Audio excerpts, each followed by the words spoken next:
CM Punk and Eddie Kingston. MJF, numerous promo battles would be intense. This, considering these two guys that were in it, just lacked energy. And the crowd was completely quiet for it, too. No reaction to almost anything in the promo. It was a little bit of a letdown, but then again, Eddie Kingston is just a filler opponent for Samoa Joe. It is what it is. We had our first match of the evening, Okada versus Pac in another Continental Classic. Now, Okada lost last week, so he ain't losing again.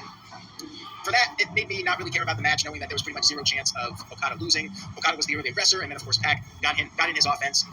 He got caught with Okada's dropkick, though. Okada went to the top, but then Pac caught him and did a super brainbuster, gave him the big clothesline, and went for the brutalizer. But I guess the big clothesline really wasn't anything that special because Okada just rolled him up into a pin and got the 1-2-3 victory. Okada advances. No surprise here. Match was fine, but crowd was kind of dead for it. And in fact, this was a weak crowd. One thing about AEW is for years they always had really hot crowds. Like every week, it was pretty much a guarantee the fans would be red hot for the show, and it was just quiet for much of this broadcast. We had a bunch of video packages and backstage segments hyping up the Ring of Honor show that I have no interest in. They were also hyping up Collision, which I have no interest in. Ricochet has a ROH match, its final battle. He's fighting Dalton Castle, gone. And then he issued an open challenge for Collision, gone. He then had Kyle Fletcher versus Kevin, don't call him LA Knight. They had a feeling out process, which means this match is going to be long. And in fact, it was pretty long. Fletcher retreated to the outside, and Knight went right after him, did the springboard clothesline. We had a commercial. Knight started to build up momentum. He did a springboard clothesline in the ring, but Fletcher kicked out of that. And then he had a DDT to Fletcher on the apron. And then Knight did his coast-to-coast that he did last week. However, that was not enough. He did a frog splash, and Fletcher was able to reverse that into a pin attempt, but Knight did kick out. They traded some near falls, but then Fletcher did pick up the win with the brainbuster. And as Matthew in the chat pointed out, no way Fletcher was losing to Kevin Knight. Another match that was good, and this was better than the first match, I thought. And the crowd did get into it a little bit, but still, I never thought for a second that Fletcher was losing this one. Post-match, we had Josh Alexander, and Hechicero coming down with bags of money.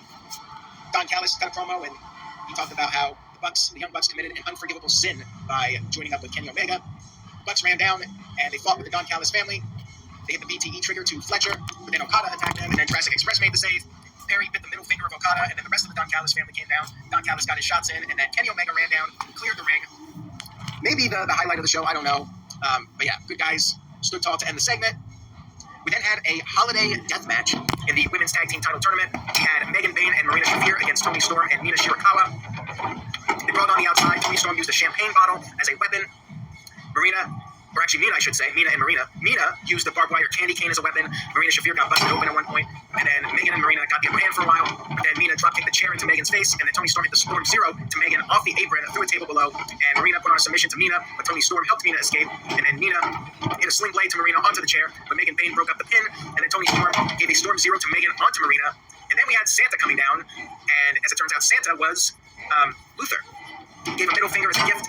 And Toni Storm took advantage of this, pinned Marina Shafir to win the match. And I'm glad that Toni and Mina did win, since they picked the stipulation for this. It would have been dumb if they lost. It was a good match, good TV match, and the right team won. I will say that. We had a backstage interview from the TBS Ring of Honor whatever champion, Mercedes Moné. She hyped herself up as the PWI Female Wrestler of the Year, but will she win the new DQ.com Female Superstar of the Year? That remains to be seen. And she hyped up her Ring of Honor match against Red Velvet. I don't care about that.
energy.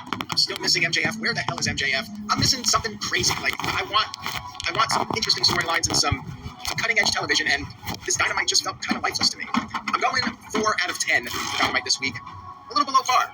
Nothing too interesting. They do have a Dynamite Diamond Battle Royal coming up, so maybe MJF will show up for that. But he has a guaranteed world title match. Keep in mind he has that contract, and the winner of the Dynamite Diamond match gets an AEW title match. So I don't know if MJF's coming back or not. Now, I do want to get to Dave Scheffler, who sent in a $5 super chat. Thank you, Dave. He says, surprised, no draw in the main event, but interesting that Claudio didn't go up to Moxley. I guess that angle and why Kenny didn't come out with Jurassic Express. Well, I'm thinking Moxley gets kicked out of the Death Riders at some point, and that's where this is all going, with Moxley on this losing streak and downward spiral. But they need to get to the point soon, because I'm very quickly losing interest in it. I'm ready for Moxley to be kicked out, take a break, stay at home for several months, and then come back as a babyface, and we'll see what happens with Moxley. But right now, I'm ready for something different. It's just not intriguing to me, and I'm ready for the Death Riders to no longer be a thing, quite frankly. But I feel like Moxley will get kicked out at some point, and they'll continue on. Now, I'm really hoping when TNA starts on AMC, that will light a fire under AEW. I am actually going to check out TNA when it starts up in January on AMC. I'll watch it, and I think I'll even do a live recap on that Thursday night. I'm hoping TNA can shake things up. You know, we've been talking about TNA for years, how they kind of fell off the island of relevancy in the wrestling world, but this is their chance now. They got the AMC deal. They're going to have the most exposure they've had since leaving Spike TV, and I'm hopeful they can put on an interesting, compelling product, and maybe Tony Khan will have to shake up his product a little bit, at least the weekly shows, because the pay-per-views are great. I give them credit for that, but the weekly TVs, man, it's just not that interesting to me. They're just going out there and having matches, and it's been very repetitive. And the tournament especially, I know people like it, and if you enjoy it, more power to you, but this tournament's not for me. I want some more unpredictability on my weekly wrestling shows. I want to feel like anything can happen, and AEW just feels like Tony Khan's booking his matches, we're getting his matches, and it just doesn't have much energy or life to it, in my opinion. It needs a shake-up.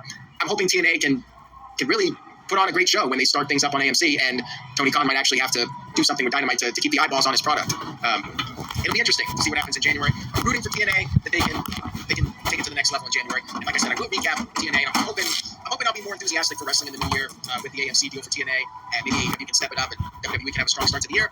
Let's hope so. I mean, this period in December, it is the December blues. I mean, it's pretty typical every year around this time. You got Christmas coming up, and not much effort. And this goes for WWE too. Not much effort put into the storylines. It's just you got to fill TV time through December. So AEW does the Continental Classic, and WWE doesn't even have a pay-per-view in December. We got John Cena's retirement, and beyond that, not much else to look forward to until like the Royal Rumble in late January, early February, whatever it is. I think it's like January 31st or February 1st or something in that ballpark. I don't even know the exact date of the Rumble, but yeah, it's a little bit of a dull time right now, and I'm hoping things will pick up in the new year.